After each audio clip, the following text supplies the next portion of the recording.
This episode is brought to you by Netflix. So Netflix is basically Santa this year. 2 NFL games on Christmas Day, streaming live. At 1 p.m. Eastern, it's Cowboys, Commanders. Then at 4:30, you've got Lions, Vikings. Midwest football, playoff stakes, and probably some snow.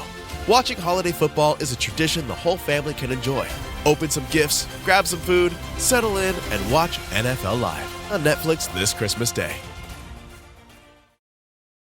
This episode is brought to you by McAfee. Swimsuit, passport, phone, with VPN activated. VPN? Cell phone service is going to be spotty on vacation, so we'll be using public Wi-Fi. Sounds sketchy. Exactly. The networks can leave your personal info, like credit card numbers, exposed to hackers. McAfee's secure VPN lets you browse and bank safely from wherever, whenever. Learn more at McAfee.com/online protection. Ben Franklin's World is a production of the Omohundro Institute, and the sponsor for this episode is the Georgian Papers Program. Welcome to Ben Franklin's World, a podcast about early American history with Liz Covart. The study of history is key to understanding who we are and how we can affect a better future. Ben Franklin's World will introduce you to historical people and events that have impacted and shaped our present-day world. And now, here's your host, Liz Covart. Hello, and welcome to episode 173 of Ben Franklin's World, the podcast dedicated to helping you learn more about how the people and events of our early American past have shaped the present-day world we live in. You know, we don't really get a full picture of the history of North America unless we also look at the history of the Caribbean. Because when we look at the historical records that tell us about the past, we often find that the histories of North America and the Caribbean islands are intimately intertwined. And this makes sense. The same European empires that we encounter in our study of early North America also appear in the Caribbean. Spain, France, Great Britain, and the Netherlands all had Caribbean colonies. And these colonies often traded with their imperial counterparts on the mainland. And, of course, as we know from our exploration in episode 161, Smuggling in the American Revolution, the people of early North America and the various Caribbean islands also often traded outside of their imperial bounds. Now, when we think of trade, we often think of goods. But goods weren't the only thing that people traded between the islands and the mainland. They also traded people. People moved between the islands and the mainland, and they also moved from the mainland to the islands. And people also traded aspects of culture and many ideas between the islands and the mainland. Today, we're going to explore some of the connections between mainland British North America and one of Great Britain's Caribbean islands, Barbados. Specifically, we're going to explore connections in the practices of urban slavery between the two regions and in the historical records we have about these regions. Marisa Fuentes, a professor of history at Rutgers University, is going to help us explore these connections with details from her award-winning book, Dispossessed Lives: Enslaved Women, Violence, and the Archive. Now, during our exploration, Marisa reveals details about Bridgetown, Barbados in the 18th century, differences between urban slavery and plantation slavery, and information about the historical records historians use to recover and reconstruct the lives of people from the past. But first, Ben Franklin's World has an e-newsletter. Each week it places the show notes for the new episode right in your inbox. And every once in a while, I use it to send you timely news with information about a meetup or some other exciting happening. Signing up for the newsletter is really easy. Just text BFWorld to 33444. All right, are you ready to explore some of the connections between North America and the Caribbean? Allow me to introduce you to our guest historian. With tidings and wisdom to share about our early American past, here is this week's special guest. Our guest is an associate professor of both women and gender studies and history at Rutgers University, where she researches slavery, gender, and sexuality in the modern Atlantic world. She's also the author of the award-winning book, Dispossessed Lives: Enslaved Women, Violence, and the Archive. Welcome to Ben Franklin's World, Marisa Fuentes. Thank you so much for having me. Now, Dispossessed Lives is a really interesting book because it offers us a look at Caribbean slavery in an urban environment by exploring the urban slave society of Bridgetown, Barbados. Marisa, would you tell us about Bridgetown, Barbados in the 18th century? I mean, what does this urban area look like, and what was its practice of slavery like? Sure. It was founded around 1630. The colony itself was settled in 1627, and then a few years later, Bridgetown was sort of made the central governing city of the colony. It moved from Holetown, which was further up on the west coast. So it was the first British Caribbean slave society to develop in that region. I think starting with the size of the town in comparison to other Atlantic port cities is a great place to start. And that would be comparable to a place like Boston, which it was just slightly smaller than. So it was a large, bustling port town with busy shipping and export and import, both of enslaved people, but also goods such as sugar and rum and molasses. It resembled other port towns in the wider Atlantic world, and it was actually modeled on pre-1666 London. So the street layouts, the neighborhoods where sort of the merchant districts were, where enslaved people were concentrated, where perhaps wine was sold, they're all sort of mapped out in a way that modeled on pre-1666 London. And in terms of enslavement in the town, most people enslaved in the town labored in the domestic realm, so in the households, doing work such as laundry, seamstress work, childcare, and that was primarily a sort of female enslaved role in the household, whereas enslaved men in Bridgetown primarily worked on the docks and in public work projects around town, fixing streets, picking up waste from the streets, but also doing a lot of work transporting people to and from the larger ships that were harbored in Carlisle Bay. Now, one of the curious things I found about your book, Dispossessed Lives, is that it's a study that focuses on urban slavery.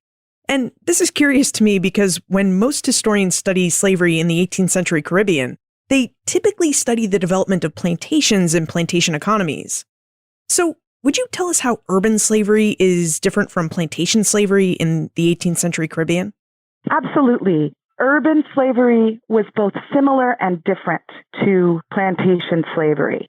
Obviously, both geographies depended upon enslaved people to do the bulk of the heavy lifting of just everyday life. So similar to the plantation, and there was a domestic realm in which enslaved people labored, both on the plantation and in the town. The differences would be that thinking about the plantation as a kind of complex with a very finite boundary around it, where enslaved people could not really leave the plantation without passes and without permission from planters and overseers, town life was much more fluid. Enslaved people often labored without the overseeing of their owners in particular. So they could go across town doing odd jobs, being hired out in a way that was much more fluid than on the plantation, where it was more kind of regimented labor. So those are two kind of very vast differences. And of course, life expectancy. You know, when you think about plantation labor and you think about sugar in particular, sugar was a very hard crop to produce, from the planting of it to the harvesting and the long season that it took.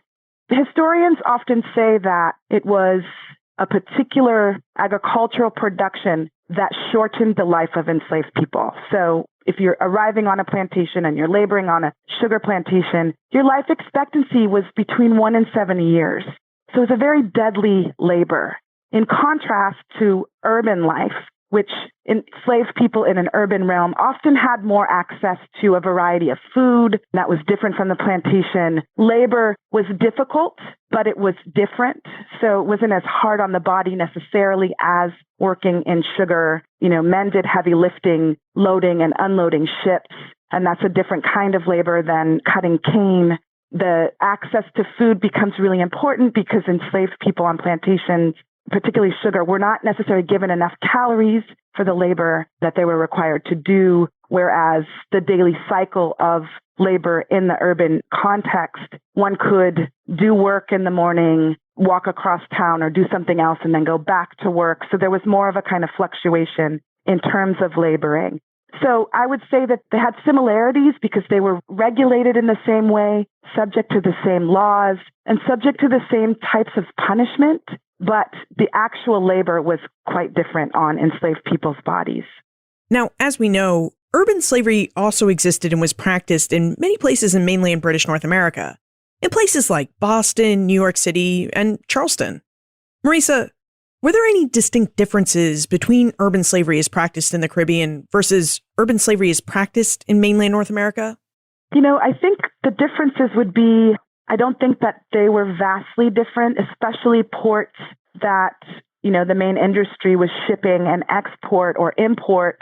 So Bridgetown was very similar to Charleston, for example, where they were both huge slave trading ports, large ports that had a constant influx of slave ships and shipping. So enslaved people were employed in the same way in both places. A place like Boston, right? So weather is going to affect types of labor and the ability to sort of labor around the clock and to labor through seasons. Obviously, you can't do everything you can in snow as you can when the weather is more mild, as in the Caribbean. But I would say that they were very similar and perhaps differences in terms of numbers of people. Bridgetown and Charleston had majority Black populations in the 18th century, and a place like Boston did not. So then enslaved life is going to be a bit different. Perhaps you would have more of an ability to form community and to be a little bit more buffered by and from white life in a place like Charleston or a place like Bridgetown. Whereas Boston, enslaved people could be and tended to be a little bit more isolated because there were fewer of them. Okay, so in Dispossessed Lives, you specifically explore the experiences of enslaved women. Would you tell us about the experiences of enslaved women in 18th century Bridgetown, Barbados? And would you tell us why you chose to study women specifically? So I'll start with the latter. I chose to study women specifically because Barbados and Bridgetown had a very unique population in that women made up the majority of the population. And when I say women, I mean both Black women and white women. So to think about studying slavery in a place where women are the majority changes the way we think about the role of men, patriarchy, and power. And I thought it was a really rich site to explore the gendered nature of slavery, and intragendered in particular, because Bridgetown also had a majority female population and white women were the majority slave owners in Bridgetown. So thinking about white women as slave owners also changes the way we think about slavery in the Atlantic world at this time. So it's a very unique place to think about gender and how gender affects one's enslavement. But the typical life, I think I alluded to that in another answer, and thinking about the ways in which enslaved women labored in town.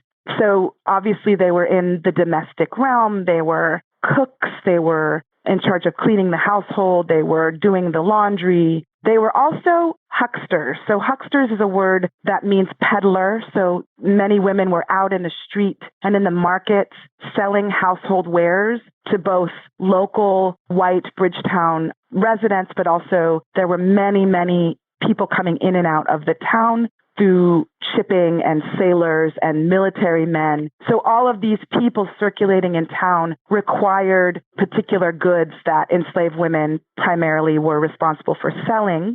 So domestic realm, the market. Enslaved women also were involved in an informal economy, and that is prostitution, both in brothel houses and also owners who rented out their enslaved women for a particular amount of time to work for resident military men that were in town for months or a year to take care of their household needs, anywhere from dressing them to bathing them to making clothes to making food. But there was oftentimes an underlying intention of prostituting them to these men in hopes that they would become pregnant, and then the owner would then have access to another property, right? Because they would own the children of these arrangements.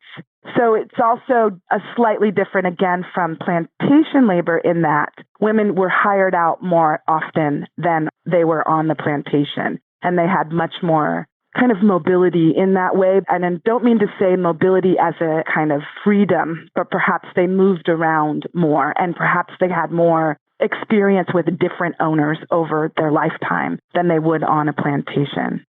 Now, if you're really curious about how historians do research, then you should check out Dispossessed Lives. Because Marisa's exploration and discussion of people goes hand in hand with her discussion of the archives she used to uncover and recover their stories. Marisa, would you tell us about the archives that you used to investigate the lives of Bridgetown's enslaved women? So I used archives that are typical for studying this era, for studying anybody in this era. But particularly when looking at enslaved people, you're not necessarily going to get sources that are produced by enslaved people. So most of the sources, if not the majority of what I looked at, were actually sources written by white people, slave owners, government officials, people that were slave owners or in control of law and the legal realm. I looked at probate records, so wills and deeds, exchange of property. I looked at government records, so the life of the colony when the council would meet or the assembly would meet and discuss the affairs of the island, either internally or in relationship to the kind of colonial mother in England or in relationship to other colonies that they were surrounded by, the French and the Spanish. I looked at colonial newspapers, which held many advertisements for the sale of enslaved people, but also advertisements for runaways, enslaved people that had run from anywhere on the island. And oftentimes they would run to town, so those records would repeat in the newspapers. And I actually had access to one novel about a particular kind of infamous person that I work with in the book. But all of these records are very typical of the era, and they're typical of people studying enslavement. What I didn't look at, because I felt that it wouldn't necessarily get me closer to the experiences of the enslaved, which was the purpose of this book, is long letters between slave owners. Although I did dabble in that, I really was concentrating on the kind of life of the town from a kind of public perspective. You know, what you're talking about are records that really just provide us with snippets and fragments of information about enslaved people's lives. So, how do you go about interpreting these fragments of information from the historical record? I mean, these snippets often contain just a little bit of information, something as short as just the name of a person or the word Negro. So, how do you use these fragments to find more information about the person mentioned in the record or about the world the person lived in? One way to do this, and I think my experience in the archive led me to question why there were so few sources or so few mentions of, a kind of deep engagement of the lives of the enslaved. So obviously, if a person is experiencing life as a piece of property, they're not going to have information about them that tells you about their family life or their thoughts and feelings or perhaps where they're from, whether they were born in Barbados or whether they were born in Africa and brought across. And those were the kinds of information that I really desired to be able to tell these stories and these life stories. So what I came across was mentions of women, whether they were being sold or whether they were being punished or whether they were being sought after like runaway advertisements. Perhaps they were captured and someone was saying, hey, I found an enslaved woman and she looks like this and you have to come get her. And I'm putting her in the cage in town until the owner can come and look for them. So the place I started in trying to do this work was to really think about why. Why are the records so slim in regards to enslaved people's full lives? And that is kind of the explicit narrative that I write as I try to reconstruct these stories. So I talk about power and the power of enslaved owners to kind of write enslaved women into history in a particularly distorted way, and the sort of tragedy of that loss. That becomes part of trying to recreate their lives, perhaps by talking about what we cannot find in the archive about them. But in terms of fragments, what I try to do is to take a fragment and think about, okay, we have some information about a person. We have perhaps what they looked like, or perhaps where they were running to, or perhaps, they were caught up in the legal system and they were going to be executed. We have this snippet of information. What I pushed the boundaries of historical methods to do is to think about what is in the realm of possibility in this person's life by thinking about other enslaved people and the sort of kind of social history of enslavement in the Caribbean to fill out what was possible of a person's life and to think through the silences in the archive and the negative space. So, thinking about how we could tell a story of a person as they move through space. What would they see? This could be anybody. This could be a planter. This could be a military man. We know what Bridgetown looked like. We have maps. We have travelers' accounts. We have all of this information. So it's not as if one is creating fiction. One can think about the other records that help give us context for what life was like, and then we can place that fragment in that context to kind of try to fill out what is possible in this particular geography, in this particular time period and experience. Each fragment that I worked with could tell a different story and required different methods to pull out more of a particular enslaved woman's story. So I sort of used different methods in each chapter in order to kind of get out a story that the archive refused to reveal. I wonder if we could see this process of interpretation and contextualization that you just told us about in an example. Would you tell us about Jane and the historical sources that you used to get at the details about her life? Absolutely. I think that's the kind of perfect example of the methods that I use. So Jane was a runaway whose owner advertised for her return in one of the local newspapers. Her advertisement was particularly striking because it listed not necessarily what she looked like, but the marks on her body. So she was covered in scars. And the scars, the owner took very careful time to tell you what types of scars they were. So in the course of a very brief advertisement, we have what the owner calls country marks, which tend to be ethnic markings from a particular community in West Africa and how they identified themselves. She had whip marks from enslavement, from being punished in a particular way. She had a brand, which tells you that she was likely a survivor of the Middle Passage and then marked with a brand for that particular company that was trading her, a merchant company. She also had a stab wound in her neck. So it just talks about all of these acts of violence on her body. But that is all. And that was what was striking about it. We'd know nothing else about her except for this one advertisement. So we don't know why she ran, where she ran, if she had family she was leaving or going to, how old she was, all the information that you desire as a historian of slavery.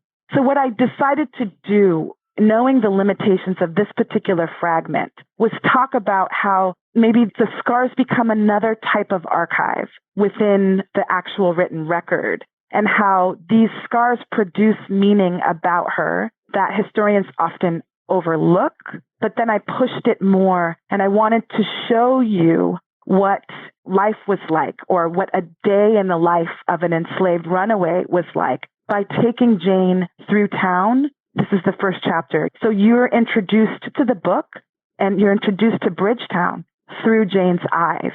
So I used maps, and I used visitors' accounts. I used the history of the development of Bridgetown to tell a story that did not necessarily rely on the voice of her owner, who made her into property, and he was looking for his property. Rather, I took her through town, and I talked about what she would pass and what she would see. I want to kind of emphasize this because, again, I'm not creating fiction. I'm using other records to situate her in a context. So everything that she would have seen and experienced was actually true if anybody walked through the town. And it was a way for me to decenter the voice of the archive and the voice of the owner, and try to have the readers experience this through Jane's perspective. I think we should talk about this a bit more because, as you mentioned, you used one runaway ad to tell us about Jane and the world she lived in. And some of the information you just told us about is really speculative. So, should historians speculate when they only have small amounts of information about something or someone from the past? And if they should speculate, how do they know when and how to speculate? So I would say this about speculation. I think all historians speculate. It is part of the process of telling a story about the past. It doesn't matter if you're talking about Thomas Jefferson or an indentured servant. There's an aspect of being a historian that is about speculation. When you're speculating and you're thinking about what is in the realm of possibility, when you're talking about particular historical subjects that are very vulnerable in their own lives, which makes them kind of invisible in the archive in particular ways. You want to think about filling out their story in ways that challenge historical methods that require you to have a vast amount of information. So that's sort of traditional historical methodology. You're required to have as many sources as possible to be able to make a definitive statement about something. But I'm asking us to consider that that actually does more to erase enslaved women as subjects than if we took the time to think about other ways to tell their stories that don't rely on a vast empirical base. So one of the ways, I do this is by, again, going back to my last answer, is thinking about ways to contextualize their lives by using other frames of reference and other types of sources that fill out the fragment that I have. But I want to say that the language that you use to speculate, I think we all do it. And I think that there's particular ways to do it that keep it tied to an archival source, but also give an indication that this is not absolutely in the archival source necessarily, but this was still true and possible for the time period and for the location. And some of these words you use or you'll come across in a particular historical monograph or an article is possibly, this was possible, or perhaps this, right? And those are tools to use to still really commit to telling a story that might be more difficult to tell. I'd like for us to look at one more example of this. Earlier, you mentioned that one of your sources was a fictional account of a rather infamous woman. After we take a moment to discuss our sponsor for this episode, the Georgian Papers program, I'd like for you to tell us about that account and about that woman, Rachel Pringle Polgreen. History and archival work go hand in hand. Letters, journals, and diaries are just some of the key records historians use to understand the past. In fact, researchers spend hours examining and transcribing these records, all to help them see particular moments of the past better. And they spend lots of time and money traveling to archives to conduct their research, too. Now, though, research is getting a bit easier and a bit cheaper as more and more archives are digitizing their records and putting them up online so that anyone with a computer can access them. In fact, the Omohundro Institute, the producer of Ben Franklin's World, is a primary partner in one such project to put the entire archive of the Georgian monarchs online. Locked for over a century in the Round Tower at Windsor Castle, the papers of the King Georges, George I, II, III, and IV, as well as of King William IV and all their family members and advisors, are now in the process of being digitized. And historians have only seen a small fraction of what is in these some 350,000 items in the collection. The Georgian Papers program is actually a great opportunity for all fans of history, because soon you can explore these records for yourself. And you can help historians and archivists transcribe these handwritten documents as they continue to come up online. If you enjoy exploring handwritten historical documents, you should sign up to be among the first in the Omohundro Institute's team of citizen transcribers. To become a citizen transcriber, visit benfranklinsworld.com/transcribe. Marisa, would you tell us about Rachel Pringle Polgreen and the fictional account you mentioned about her life? Who was Polgreen, and how did you use a fictional account to get at the details of her actual and factual life? Rachel Pringle Polgreen was a free woman of color in Bridgetown in the 18th century, and she lived from the mid-18th century to about 1791. She was a person who was born into slavery, and there's a lot of myths surrounding her because although we have some records of her life, we don't have records of her early life. She was someone who became free, and perhaps with an association with sailors who came to the island at various times. She became free, and she also was able to purchase a home in Bridgetown and open a hotel, which she named the Royal Navy Hotel. So it shows you that she had an association with the Navy and the military. And in this hotel, she owned about 38 enslaved people, mostly women. So historians have inferred through her ownership of that many people in a hotel that she likely ran a brothel. And some other sources that I found have confirmed this. So she was able to make a living, and not just make a living and eke by. She actually made a profit from selling enslaved women to other people for sexual services. And certainly with the volume of visitors to Bridgetown over the course of the 18th century, there were many people who engaged in this informal economy. The ways that historians have, obviously this is a kind of remarkable story in that there are various pieces of archive that historians have used over and over again about her. And in a context where enslaved women and free women of color don't necessarily enter the archives in the ways that whites do, or in the volume or with the quality of detail that their white counterparts would, Rachel Pringle Polgreen is unique in that she left a will, she left an estate inventory, she left newspaper advertisements, and there was also a novel that was written in the mid-19th century that was a person that lived during her time and kind of reflected back into life in the 18th century in Bridgetown and in Barbados in general. And he was a white man. He owned one of the local newspapers, and he knew her. So he wrote a kind of account of her that talks about a very fascinating story where the Prince of England comes to visit, Prince William Henry comes to visit Barbados, and he stops through her brothel and spends a few days there with his fellow soldiers, and then they end up sort of ransacking the house in a kind of drunken brawl. Much of the inside of her brothel was destroyed, and the kind of audacity she had was to give him a bill for the damage. And this story circulated. So we don't have evidence that it happened, exactly, but we do have evidence of her advertising around that time for lost items. And these lost items could have been things that were taken or thrown out the window from that particular scene. But that novelistic account from her being rescued by Captain Pringle, a captain in the Royal Navy, and him purchasing her freedom and setting her up in the Royal Navy Hotel have been gleaned onto by historians. And so they just reproduce this account over and over again.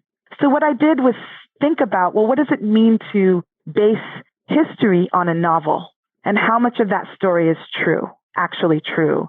And I went back and tried to kind of verify aspects of the story, some of which I could and some of which I could not. But what was really striking about the story is that historians had used her as an example of resistance to the institution of slavery. She was able to overcome a situation of being enslaved and possibly abused by her master, who was also supposed to be her father, and make a life for herself that was comparable to a sort of middle-class white person at the same time. So that's a story of triumph that one could tell, and something to kind of glean onto in a society that really did not allow for people of color or enslaved people to make much of their lives because of the system was so oppressive. So what I did was trouble the idea of resistance by thinking about, well, what exactly did her money rely on? And in so, thinking about what does it mean to prostitute other people? So not only did you enslave them, but you are forcing them to engage in a sexual economy that they might not want to be engaged in, so that your freedom and your agency depend upon the unfreedom and the lack of agency of enslaved people. Now that, to me, is not necessarily a kind of rosy picture of what we consider resistance. So then you have to go into and think about, well, what does agency and resistance mean in this time period, given this complicated relationship and narrative? And how do we unpack or disassociate the word resistance from our notion of agency? And finally, is agency the only way we can think about the life of people enslaved and narratives of enslavement, which I think have been repeated throughout the historiography of slavery? So I was interested in kind of troubling these terms, using her as an example of it's very complicated to say someone, had a kind of unproblematic success story based on just how much money she made and not look at how she made that money and who she oppressed in order to become who she became. It's clear from your research and from the way that you've just described the lives of Jane and Rachel that you have put a lot of thought into the archival records that we have, as well as to the records that we don't have in our archives. Have you ever found any answers for why there seems to be a lot of silences or absences in our archives about enslaved women and free women of color?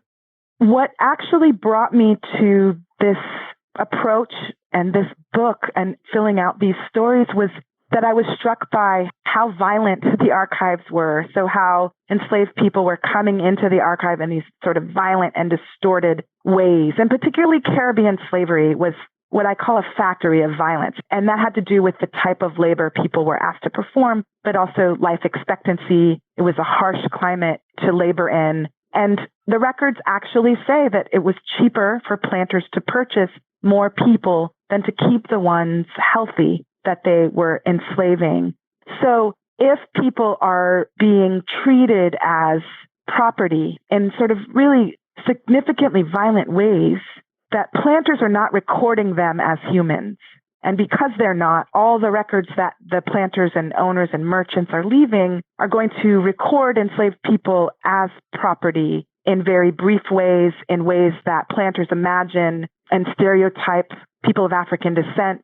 So you really have to think about unpacking the distortions that are left in the archive. And if one's life was not valued by, the white society at one's time, then the archive is going to absolutely reflect that devaluing and create lots and lots of gaping holes in enslaved people's lives because their lives were not interesting to their owners or merchants because they were only interested in how they could be used to make profit. So I think about the silences and I write about what does it mean to have these silences persist and how do we push back on the nature of this archive. And to follow up on this question and point, you note in your book that Dispossessed Lives is an ethical project that seeks to examine the archive and historical production, and that you also seek to demonstrate that history is a production as much as an accounting of the past. How exactly is Dispossessed Lives an ethical project, and how is history a production as much as an accounting of the past? By ethical project, I mean that I'm going to be attentive to how enslaved people, and particularly women, were vulnerable in their lives, and then be very conscious of not reproducing that vulnerability in my historical account of them. So this means things like paying attention to just merely repeating what the archive says, because I believe that in merely repeating the ways people were listed reproduces their objectification. So being very attentive to how we tell these stories. And in doing so, what are the methods that we use that actually reproduce some of the violence that comes through the archive? And as an example, if I'm writing a piece from a fragment that talks about an enslaved woman being beaten to death, am I merely going to reproduce the account from the witness who happens to be a white male? And that's one way one could tell the story, is to say, this sailor observed this woman being beaten and he intervened and he told the person to stop, but rather tell the story through the enslaved woman's perspective and what she might have seen as she was looking out. This is what I'm calling ethical because it actually takes into account the ways that we can not give voice, because I don't think we could ever give voice to people in the past, but at least change the perspective of how we look at a particular archival piece so that we consider first and foremost the perspective of an enslaved person who is written as an object in the archive, but we can turn them into a feeling, thinking subject just by the way we write about them and we interpret the archive. And what I mean by history as a production, I think about this as a historian. All of our work that we do, all of the histories we write is a production. And by production, I mean we take archival pieces, we put them together, and we tell a narrative. But that's a process that we are curating and purposely thinking about, well, how do I tell this story, right? So we're using certain sources and we're not using other sources to make an argument and to have a kind of neat packaged narrative at the end. But that is to acknowledge that we are doing something to influence the way that the story is told. And I think that that's something that historians perhaps don't necessarily talk about in our work, but that is very important to think about how certain narratives get reproduced over and over again without thinking critically about, well, wait a second, what is actually being said? And can we look back at the archive and try to get at other perspectives that might challenge the narrative that we all take for granted? So those two together were efforts that I made in the book, both to kind of show how history is produced, but also to make very concerted effort not to re-objectify the enslaved women I was writing about. Our conversation has been really illuminating because we've not only uncovered and explored the lives of some of the enslaved and free women of color in 18th century Bridgetown, Barbados, but we've also looked at how Marisa has used historical records to uncover details about their lives. Marisa, you've detailed how historians interpret historical sources and produce history. Do you think there's a use for our knowledge about how historians interpret and produce history in the books, articles, and museum exhibit placards that they write that we can apply as we read those books, articles, and exhibit placards? Absolutely. I really do think that it's part of critical thinking. It's thinking about authorship, and it's thinking about, you mentioned placards at a museum. It's thinking about whose perspective is being represented, constantly kind of questioning what we're being told. And I think that that's a way to really get at, what are the politics of certain narratives? What work do they do, especially in public history? So thinking about, certainly in this moment in time, what does a particular statue of someone represent? And how is it that there are competing narratives of what a particular statue represents in a public space? That is all about thinking critically about representation and thinking about the ways in which we have particular narratives, particularly famous people. So I'm thinking about Thomas Jefferson or George Washington, and how we might take for granted that the historian takes for granted that these men wrote prolifically. We have lots of records about them. So we take their word as a kind of truth because they wrote it, they thought it, so it must be a representation of themselves, rather than thinking about all of that representation that they do as them constructing themselves in a particular way and being more critical about even the most prolific people as we are perhaps with sort of thin sources. So I think we can take this and think about any history that we write or we read to kind of mine for, well, what is the project here and what is at stake here, rather than just reading a kind of clean and neat narrative. And it's what I try to teach my students when I give them archival pieces to read, when they complain about, well, this person isn't telling me what they thought and felt. And I said, well, I wonder why not? And they have to think about, well, what went into making this source and why is this person disempowered in this particular moment in time? And why couldn't they have a source about them that was reflective of their experience? But that is a fuller story, right? It tells you about the conditions of their life. It tells you about the lack of voice they had in their own moment and the difficulties of retelling those stories. So I think it's really great to have a critical perspective of history and its production.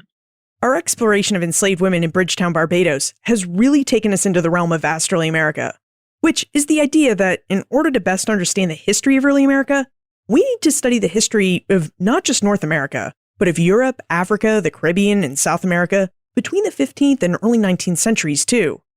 Marisa, in what ways do you think that knowing about the practice of slavery, specifically about the experiences of enslaved women in 18th century Barbados, helps us better understand the practice of slavery and the experiences of enslaved women in early North America and in the early United States?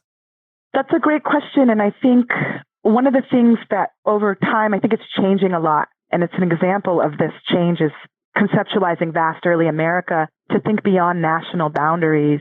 The reality of the history of the Caribbean is that for a long time, and I mean, even to today, there was a lot of movement back and forth between the islands and the mainland. Certainly families migrated and they split.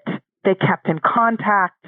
The North American colonies often provided timber and foodstuffs for the islands who were really, really into sugar production. And so they cleared all their land and they didn't have wood and they needed food because the land was not used for particularly mass quantities of food, but rather concentrated on sugar. So there's like an ongoing relationship that is really important to acknowledge because the Caribbean is going to influence the North American colonies. The North American colonies are going to influence the Caribbean in particular ways. And that's just the history of the place. So thinking about enslavement in a place like Barbados, and particularly female enslavement, makes us look at a place like Charleston in a different way, or maybe in a similar way, in that Were there a majority female enslaved population? What was it like to be an enslaved person in town? How did the colonial authorities think about punishment and control and confinement of an enslaved population in town, since that was a different geography than the plantation? There's also, I think, usefulness in thinking about differences. So in a place like Boston, where there's fewer enslaved people, is there going to be a possibility to foment a rebellion in the same way as there would be in a place like Jamaica, where there's many more enslaved people and some enslaved people recognize each other via language or ethnic origin?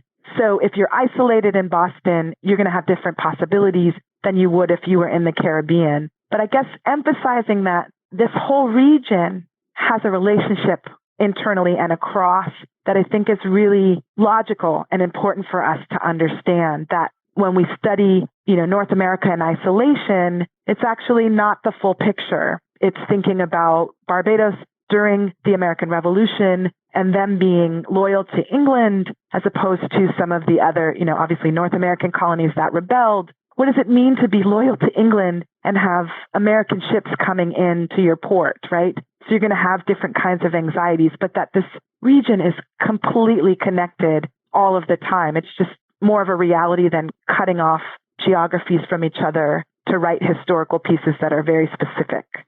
It's time for the Time Warp. This is a fun segment of the show where we ask you a hypothetical history question about what might have happened if something had occurred differently or if someone had acted differently.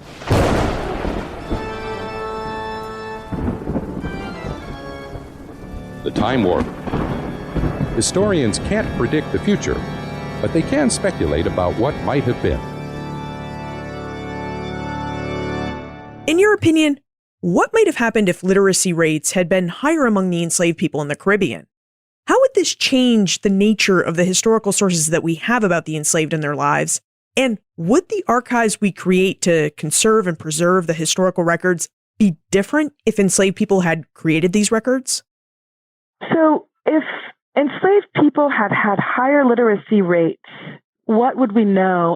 Or how would we change the way we write this history? I mean, I think if they had higher literacy rates, then we would understand that whatever system of slavery was in place was different than it was in the sugar industry, where life was very short. So the quality of life might have been different. We can think about that. But I think you might be getting at, what if enslaved people represented themselves more?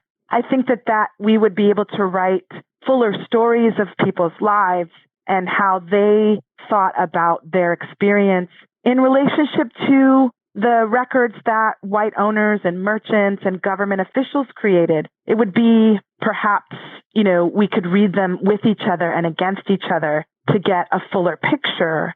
As it stands, we can think about the difference between having a history of slavery in the antebellum U.S. South as opposed to some of these places in the Caribbean. When you do have slave narratives written by formerly enslaved people or enslaved people, but also coming into the 1930s and thinking about the WPA narratives, what does it mean when formerly enslaved people represent their experience? You still have to do critical work in those sources. You will have perhaps more information to draw from, and you can write fuller histories in that way. But I still think it's important to be critical of how somebody's representing their experience, and in narratives that they write about themselves, what is going on at the time that they're writing. I think you can still apply a kind of critical eye to any sources from the past. But I do think that we would have more to draw from, and we would be able to create a fuller picture of enslaved life. Marisa, what are you researching and writing about now?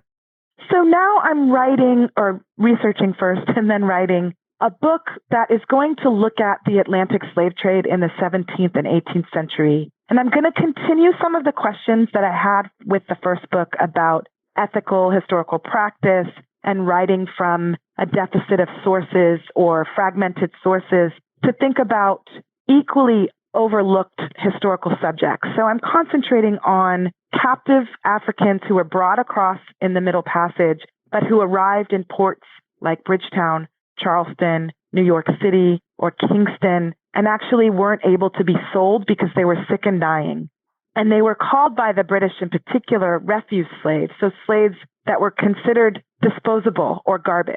And they've been overlooked in the history of the slave trade because they died. And one would think as a historian, well, there's nothing to say, right? Because their lives end at the port. But instead, I'm scouring the records of the slave trade for little pieces of these people to kind of write a history about what does it mean to be disposable in this system that relies on a laboring body. And it talks and speaks to a bunch of different literatures on slavery, including capitalism and slavery that might not consider in this capitalist production the production of waste or humans as waste. And I'm thinking about what does it mean to be a person who is in the process of dying, who is not actually a slave anymore, who is not actually a commodity anymore, and think about filling out that condition, thinking about what does it mean to be in that condition. So really looking at people that were existing only in a debit column in the records of the slave trade and trying very hard to fill out their stories as much as possible when I don't have a name like I did for the first book, but we have a composite of experiences that we can draw attention to and perhaps let us think about the whole project and the whole economy of slavery in a different way. We have covered a lot of ground and a lot of big ideas today. How can we contact you if we have questions or want to explore some of these ideas further? You can contact me on Rutgers History website. My email is there. And you can also contact me via Twitter. And my handle is at Dr. Marisa JF, F as in Frank. And I'm happy to answer questions or talk further about any of this. Marisa Fuentes, thank you for helping us explore slavery in 18th century Barbados and for showing us how you used archives and historical sources to uncover and recover the stories of enslaved women. Thank you so much, Liz, for having me. I really enjoyed it. Urban slavery differed from plantation slavery in that urban slaves experienced more fluid lives. They often labored without the direct oversight of their owners, and they had a less regimented workday than most of the enslaved people who labored on plantations would have had. Still, urban slaves did not have easy lives. They labored hard in domestic tasks, along the docks, and in public works projects. And they often experienced a higher turnover rate than the people who claimed ownership of them. As Marisa revealed, we can look at how urban slavery was practiced in Bridgetown, Barbados, and see a lot of similarities and connections between how people in mainland North America practiced urban slavery. As Marisa noted, there were a lot of similarities between Bridgetown and Charleston, South Carolina, given the similarities in climates, enslaved majorities, and bustling seaports. Yet, life in urban Boston proved to be a bit different. Now, while the work enslaved people performed in Boston proved very similar to that performed by enslaved men and women in Bridgetown, Boston winters certainly hindered its enslaved people's ability to work. Plus, as a minority population, foraging communities would have been more difficult in Boston than it was in Bridgetown. However, our exploration of urban slavery in the Caribbean extended beyond the practice of slavery. Marisa also helped us explore the historical materials historians use to uncover and recover the past. Whether we're researching history or just reading about it, we need to keep in mind that history is a production. The past happened, history is made. For example, historians curate their work. They decide which information to include, which information to leave out, which records to explore, which archives to use, how to interpret the records that they find, and when they should speculate about the past in the absence of abundant information. Marisa asks us to be aware of this process. When we read a history book or source from the past, we need to ask who and why wrote the source that we're reading. Also, we shouldn't be afraid to ask what information a historian or person from the past left out of their account. As Marisa just showed us, the silences of the past can lead us to ask new questions and look at old sources in history books in a lot of new ways. Questions about silences in the records is what allowed Marisa to uncover and discover a lot of information about enslaved women in 18th century Bridgetown, Barbados. I mean, imagine what we'll discover if we start asking the question, what isn't this historian and source telling us? I think it's a really exciting thought. You can find more information about Marisa, her book, Dispossessed Lives, plus notes for everything we talked about today on the show notes page, benfranklinsworld.com/173. The Omohundro Institute would love your help in transcribing the handwritten historical documents of the Georgian Papers. To join their team of citizen transcribers, visit benfranklinsworld.com/transcribe. Holly White has become very helpful with this podcast, and she helped behind the scenes of this episode too. Thank you for all you do, Holly. Finally, will knowing more information about how historians produce history change how you view and read history? I'd love to know. So send me an email, liz@benfranklinsworld.com, tweet me @LizCovart, or post a comment in our listener community on Facebook. Ben Franklin's World is a production of the Omohundro Institute. And remember, never leave till tomorrow that which you can do today. Are you interested in the parts of history that remain a mystery? Do you want to learn more about the historical myths and misconceptions used to prop up false belief today? I'm Nathaniel Lloyd. In my podcast, Historical Blindness, I delve into all of these topics, sharing puzzling tales from the past and examining hoaxes, conspiracy theories, and misremembered events that provide insight into modern politics and religion. New episodes every 2 weeks. Find Historical Blindness on most podcast players and platforms.